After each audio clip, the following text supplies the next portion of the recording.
ახლა კი გიორგი წეროძე იმ ადამიანებზე გიამბობთ, რომლებისთვისაც რბოლა ცხოვრების წესია, მოტო კი ტრანსპორტზე მეტი.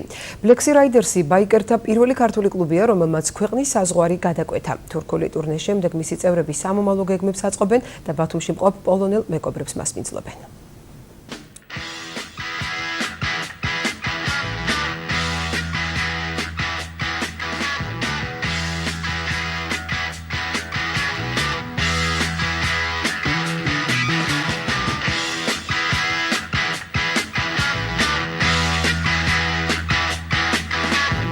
ამ გზას რკინის რაშებზე ამხედრებული ქართველი ბაიკერები დიოგენეს მშობლიურ ქალაქში მიჰყავს.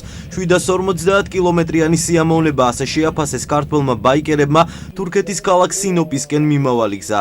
Black Sea Riders-ი პირველი ქართული ბაიკერ კლუბია, რომლებმაც უცხოური ტურნე მოაწყვეს. ტარდებოდა დიდი ბაიკ ფესტივალი თურქეთის მასშტაბით. არა მარტო თურქეთის, იქ ჩამოსული იყო სხვადასხვა ქვეყნიდან ბაიკერები. ამ შემთხვევაში შევხვდით ერთმანეთს, აქ მოხდა ინფორმაციის გაცვლა, ერთმანეთის პრეზენტაცია მოვაწყვეთ.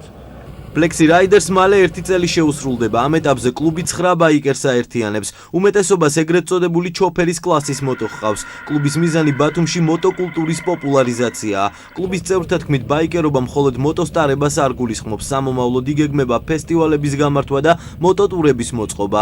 მოტოსტარების აყვანის და საღამოს გამოსვლის გარდა ბევრი სხვა მომენტები არის მოტოსამყაროში და ჩვენ გვინდა რომ ნელ-ნელა ეს ყველაფერი დავნერგოთ საქართველოში.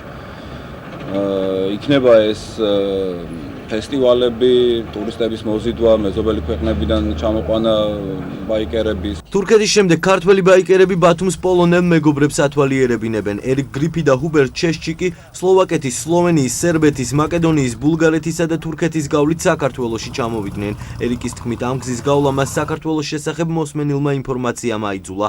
ამბობს, რომ არ შემთზარა. ჩვენ თავისუფალი ხალხი ვართ. გვიყვარს სხვადასხვა კულტურის გაცნობა, მოგზაურობ, ვეცნობი ხალხს, სხვადასხვა ეთნოს. ზოგი მომწონს, ზოგი არა. მინდა გითხრათ, რომ არ შემცდაროა, როცა საქართველოში ჩამოსვლა გადავწყვიტე. აქ ყველაფერი საოცარია, ხალხი, სამზარეულო, ჩვენი მეგობარი ბაიკერები.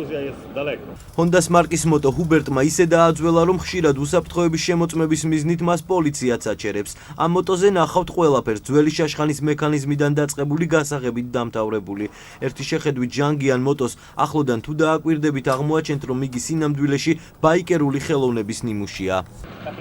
მოტო 7 წლის წინ შევიძინე და ასე გადავაკეთე, უფრო ლამაზია. ჩემი მეგობრები, რომლებიც სხვადასხვა გამოუყენებელ ნივთებს ჯუქნიან, ამ მოტოზე ხვდება. ნივთები ძირითადად მეტალისაა, თუმცა არის სხვა მასალაც, მაგალითად ცხოველების ძვლები. ხშირად პოლიცია მაჩერებს, გონიათ, რომ მოტო მწყობრიდანაა გამოსული. მოტო და გზა, რომელიც არ მთავრდება, როგორც ბაიკერები ამბობენ, მოტო მხოლოდ რკინის ნივთი კი არა, ცხოვრების წესია.